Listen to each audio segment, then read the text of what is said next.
Thank you, Mohammed. As established by Mohammed just a second ago, love is a very powerful and motivating factor in the world. Lear also goes on to say that the world also must be a lovable place in order for an individual to develop and to permit differentiation. Lear goes on to say that the world must be good enough so that we can easily learn the world around us. That is, that what we put in with our efforts, the world must reciprocate with us with a better understanding of the world around us. The example that I use is that when you go work out or when you go running, you will see these benefits almost immediately afterwards. The world is good because the world is allowing you to come to the conclusion that the efforts that you're putting in and trying to differentiate yourself and improve yourself are there. That you'll see it in the morning that you are maybe thinner, better looking. Another thing is that that these efforts, they must yield reasonable benefits, or conversely, Jesus. Sorry about that. Or conversely, reasonable frustrations and failures, as Mohammed mentioned. Failure and frustration can be a very powerful motivating factor that Lear argues, just as powerful as the success that you have. However, Lear warns that failure, if constant and brutal, can be a threat to progress. Lear makes the point that we can regress as individuals just in the same way that we can progress.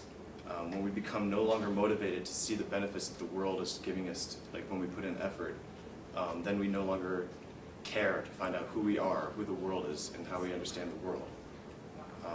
And in that process, we become a hermit in life's pursuits, that we no longer become motivated to see what the world is for what it's worth.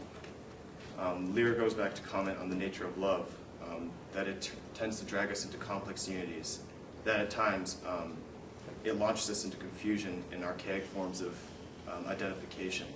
He argues that love, in this sense, acts as a regressive tool because love really makes you do crazy things, and love really does give you conclusions that you sometimes that aren't always rational. Love is mostly emotional.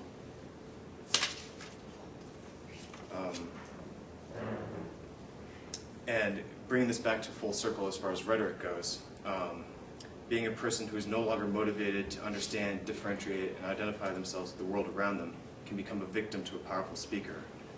That an audience member is no longer wishes to find his own insights, no longer wishes to challenge the world, and no longer that the world will yield positive benefits to challenging yourself and finding out who you are. You will become a victim to someone who is very, very well organized and can take advantage of your lack of motivation. This, of course, is the common Hitler example. At the same time, this brings back to the therapist example too, that a powerful speaker can also pull someone out from regression and make them and turn them into progress. That even if you do seem detached and you don't seem concerned with the world around you, a good motivating speaker can bring you back into that good state of conscience. And to describe, I'd like to finish with one quote, that the good world encourages the growth of individualization, capable of citizenship and resisting the impulse to become a slave. So, to continue on about love the world around us, I bring on students.